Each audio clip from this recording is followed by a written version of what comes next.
Hi friends, welcome to my channel movie world. నేను మీ Arjun Kumar. So ఇటీవల నేను ఒక చిన్న షార్ట్ వీడియోలో చెప్పాను, రోజా భవితవ్యం ఏమిటి అనేది తెలుసుకుందాం ఒక లాంగ్ వీడియోలో అని. So let get the video started my friends. Roja భవితవ్యం ఏంటి పాలిటిక్స్లో, అంటే రానున్నటువంటి రాజకీయాల్లో రోజా ఏం చేయాలనుకుంటుంది అనేది ఈ వీడియోలో పూర్తిగా తెలుసుకుందాం.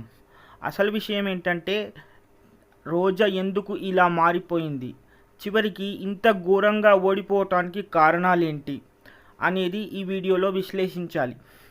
అసలు విషయం ఏంటంటే, అసలు రోజాకి రాజకీయ భవిష్యత్తు వచ్చిందే తెలుగుదేశంతో.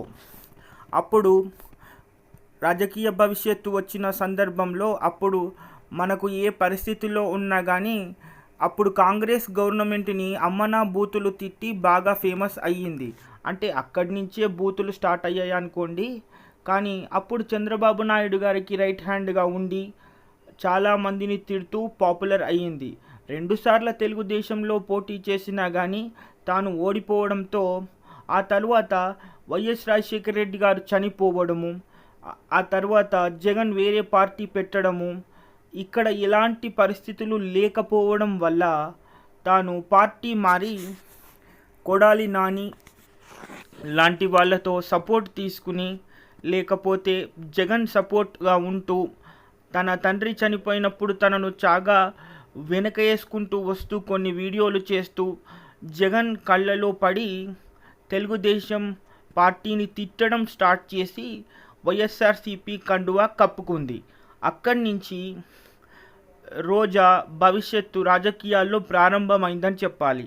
అసలు ఇండస్ట్రీలోనే అంతంత మాత్రంగా ఉన్న రోజా జీవితం బాలకృష్ణ గారు సినిమా ఛాన్సులు ఇవ్వడంతో, చిరంజీవి గారు సినిమా ఛాన్సులు ఇవ్వడంతో ఒక రేంజ్ ఎదిగింది. కానీ అనిల్ కుమార్ యాదవ్, వైఎస్ జగన్ లాంటి వాళ్ళ సపోర్ట్తో ఎమ్మెల్యేగా ఉంటూ, అయితే జగన్ ఎవరిని తిట్టమంటే వాళ్ళను తిడుతూ బాగా ఫేమస్ అయ్యి ఒక 8 నెలల పాటు మినిస్టర్ పదవిని కూడా ఎలగబెట్టింది. మరి ఆ మినిస్టర్ పదవి ఎలా ఎలగబెట్టింది అంటే, చివరికి దేవుడి సొమ్ముని కూడా కాజేసే స్థాయిలో ఎలగబెట్టింది. కానీ ఇక్కడ జగన్ గురించి స్పెషల్గా చెప్పుకోవాలి. తను రాజకీయాల్లోకి వచ్చి ఏం చేయాలనుకున్నాడో నాకు తెలియదు, కానీ కేవలం తండ్రి చనిపోయిన తర్వాత తనకు సానుభూతి ఓట్లతో ఒక కొత్త పార్టీ పెట్టి, అయితే అక్కడి నుంచి తన రాజకీయ ప్రస్థానాన్ని మొదలుపెట్టి ఎక్కడైతే తండ్రి చనిపోయాడో అక్కడి నుంచే ప్రస్థానం మొదలుపెట్టాడు. అంటే ఇడుకొలపాయలో ఎక్కడైతే తన నాన్నగారు అయినటువంటి వైఎస్ రాజశేఖర రెడ్డి గారు చనిపోయారో ఇడుకొలపాయ నుంచే పార్టీని పెట్టి, అప్పుడు ఆ సానుభూతి వల్ల ఆయనకి ఘనమైనటువంటి మెజారిటీ దాదాపు 155 సీట్లు రావడం జరిగింది. సో ఆ సానుభూతి ప్రభావం వల్ల తెలుగుదేశం ఓడిపోవడం జరిగింది. అయితే ఎప్పుడూ ఇంత గొప్ప స్థాయిని చూడనటువంటి జగన్ సడన్గా రాజకీయాల్లో తాను చక్రం తిప్పడం స్టార్ట్ చేయడంతో కేవలం తెలుగుదేశాన్ని తిట్టడానికి, లేక తెలుగుదేశాన్ని అవమానపరచటానికి మాత్రమే అసెంబ్లీ కూడా నడిపేవాడు. పాపం చంద్రబాబు నాయుడు గారికి ఎంత అనుభవం ఉన్నప్పటికీ, లేక ఆయన ఎంత రాజకీయ విశ్లేషకులందరూ కూడా ఆయనని ఒక చాణక్యుడిలా కోరుస్తాడు రాజకీయాల్లో. అలాంటి వ్యక్తిని కూడా తిట్టటానికి అసెంబ్లీలో వైఎస్ జగన్ వాడిన ముఖ్యమైన అస్త్రమే ఈ ఆర్కే రోజా. అయితే తనకి పద్ధతి లేదు, మాట ఎలా మాట్లాడితే అది ఎలా ప్రొడక్ట్ అవుతుంది కెమెరాల మీద, మరి ఏం మాట్లాడాలి అనే విచక్షణ కూడా లేదు. చంద్రబాబు నాయుడు గారి వ్యక్తిగత విషయాలని తీసుకొచ్చి పూర్తిగా బహిర్గతం చేసి ఆయనకున్నటువంటి మంచి పేరును చెడగొట్టే ప్రయత్నం చేశారు.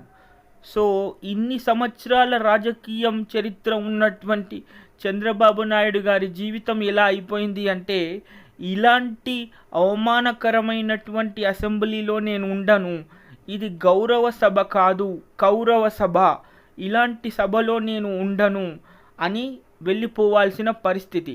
ఎందుకంటే తన సతీమణిని వ్యక్తిగతంగా మాట్లాడి భువనేశ్వరి గారి వ్యక్తిత్వాన్ని కూడా రోజా, కొడాలి నాని, అంబటి రాంబాబు అండ్ అనిల్ లాంటి వాళ్ళు అక్కడ దాదాపు 150 మంది ఎమ్మెల్యేలు ఉండగా అలా వ్యక్తిగతంగా మాట్లాడడంతో రాజకీయాలు మాట్లాడటానికి అసెంబ్లీకి వస్తున్నారా, వ్యక్తిగతంగా మాట్లాడటానికి అసెంబ్లీకి వస్తున్నారా అని చివరికి చంద్రబాబు నాయుడు గారు కన్నీటి పర్యంతంగా మారిపోయి, ఇలాంటి కౌరవ సభలో నేను ఉండను, తిరిగి నేను రావాలంటే సీఎంగానే వస్తాను మళ్ళీ అసెంబ్లీకి అని దాదాపు 2 సంవత్సరాల పాటు ఆయన అసెంబ్లీ ముఖం కూడా చూడలేదు.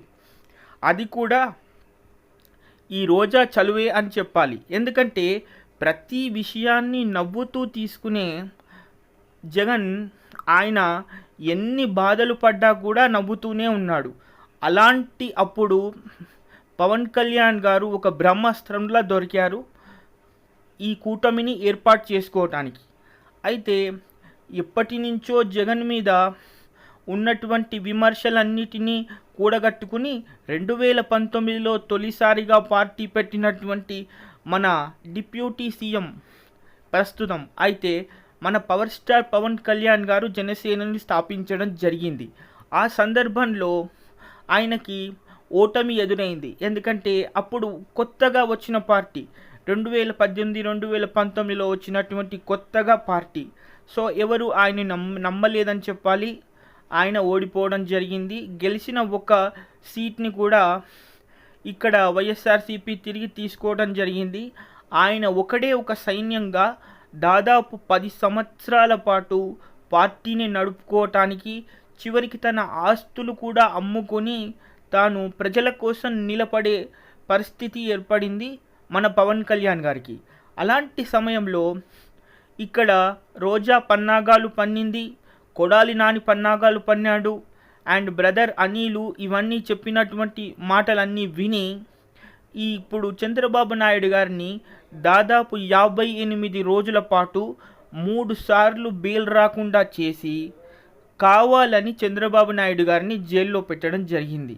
అక్కడి నుంచే ఇక్కడ జనసేన కానీ కూటమి కానీ రోజా భవిష్యత్తు కానీ రోజా మాట్లాడిన మాటలు కానీ పూర్తిగా ఎందుకు ఏంటి అనేది ఆంధ్ర రాష్ట్రం మొత్తం తెలిసిపోయింది. వైనాట్ 175 అని గొప్పలు పోయినటువంటి ఈ పార్టీ వాళ్ళు ఈ ఫ్యాన్ గుర్తును పట్టుకొని తిరుగుతూ ఏమీ చేయలేకుండా కేవలం నిజాయితీతో పార్టీ నడపడానికి వ్యక్తిత్వం చాలు అని నిరూపించిన పవన్ కళ్యాణ్ గారు ఈరోజు అఖండ విజయంతో దేశ రాజకీయ చరిత్రనే తిరిగి రాసే స్థాయికి ఎదిగారు. కానీ ఇప్పుడు రోజా భవిష్యత్ ఏంటంటే కొంతమంది మళ్ళీ జబర్దస్త్లోకి వస్తుంది అని అంటున్నారు, ఇంకొంతమంది కొత్తగా పార్టీ పెడుతుంది అంటున్నారు. అయితే ఈ మధ్యలో ఒక 15 రోజుల తర్వాత తను ఒంటరిగా ఉండి అజ్ఞాతంలోకి వెళ్ళిపోయిన ఆర్కే రోజా చేసిన తప్పులు ఏంటంటే అసెంబ్లీలో డ్యాన్సింగ్లు ఆడడం. సో ఎలాంటి డ్యాన్సులు ఆడింది, ఎలాంటి హావభావాలు ప్రకటించింది అసెంబ్లీలో, ఎలా బూతులు మాట్లాడింది అనేది మీరు యూట్యూబ్లో సెర్చ్ చేస్తే రోజా లీలలు బయటపడతాయి. అయితే ఇవన్నీ చూసినటువంటి తెలుగుదేశం కార్యకర్తలు తన వ్యక్తిత్వాన్ని ఎప్పుడైతే చంద్రబాబు నాయుడు గారి భవిష్యత్తుని టార్గెట్ చేసి రాజకీయంగా చంద్రబాబు నాయుడు గారిని ఎదగకుండా చేస్తున్నారో అప్పుడు ఎమ్మెల్యేలు పూర్తిగా రోజా సంగతి తెలుసుకోవాలని భావించి తాను డబ్బుల కోసం నీలి చిత్రాలు చేసిన సంగతి కూడా బయటపెట్టారు. అయితే ఈ సంగతి ఏమాత్రం తెలియనటువంటి కొంతమంది వీర మహిళలు తన నీలి చిత్రాల విషయానికి బయటకు వచ్చేసరికి ఈ రోజా ఏం చేసిందంటే చెన్నై నుంచి వచ్చినటువంటి కొంతమంది ఆర్టిస్టులని నన్ను తిడుతున్నారు, నన్ను వ్యక్తిగతంగా మాట్లాడుతున్నారు అంటే పొలోమని ఒక 4 హీరోయిన్లు ట్విట్టర్లను అడ్డం పెట్టుకుని ఇన్స్టాగ్రామ్లను అడ్డం పెట్టుకుని తెలుగుదేశం కార్యకర్తలను ఎమ్మెల్యేలను తిడుతూ వీడియోలు చేయడం స్టార్ట్ చేశారు. అయితే రోజా ఏం మాట్లాడింది, ఎందుకు ఇలా ప్రజలు తిరగబడుతున్నారు అని ఏమాత్రం తెలియనటువంటి ఈ కొత్త ఆర్టిస్టులు ఎవరైతే ఉన్నారో తనకు ట్విట్టర్ ద్వారా, ఇన్స్టాగ్రామ్ ద్వారా లేకపోతే వేరే సోషల్ మీడియాల ద్వారా మద్దతు పలికారో, అసలు విషయం తెలిసిన తర్వాత ఛీ అనవసరంగా పెంటలో రాయేసాము, మా బతుకు కూడా ఎటు కాకుండా పోయింది అని రోజాని వదిలేశారు. ఆ హీరోయిన్లు ఎవరో మీకు ఆల్రెడీ తెలుసు, నేను చెప్పాల్సిన అవసరం కూడా లేదు. కానీ ఇప్పుడు రోజా భవిష్యత్తు ఇటు క్యారెక్టర్ ఆర్టిస్ట్ కావాలంటే పూర్తిగా పవన్ కళ్యాణ్ గారి చేతిలోనే సినిమా ఇండస్ట్రీ ఇప్పుడు ఉంది. అంటే పవన్ కళ్యాణ్ గారి చేతిలో ఉన్న, చిరంజీవి గారి చేతిలో ఉన్న పెద్ద తేడా ఏం లేదు. కాబట్టి ఇప్పుడు క్యారెక్టర్ ఆర్టిస్ట్ కూడా పనికి రాకుండా అయిపోయింది. కానీ ఇప్పుడు కొత్తగా పార్టీ పెడుతుందని కొంతమంది అంటున్నారు. అసలు ఆర్థికంగా వనరులు ఎక్కడున్నాయి ఈ మహాతల్లికి పార్టీ పెట్టడానికి? ఇప్పుడు వెళ్ళి 3,500 కోట్ల కోసం సంబంధించి తను జైల్లో పోయి కూర్చుంటుంది అని కొంతమంది అంటున్నారు. ఇప్పుడు ఎటూ కాని పరిస్థితిలో రోజా ఏమీ తెలుసుకోలేని పరిస్థితిలో ఉంది. Stay tune for the further updates.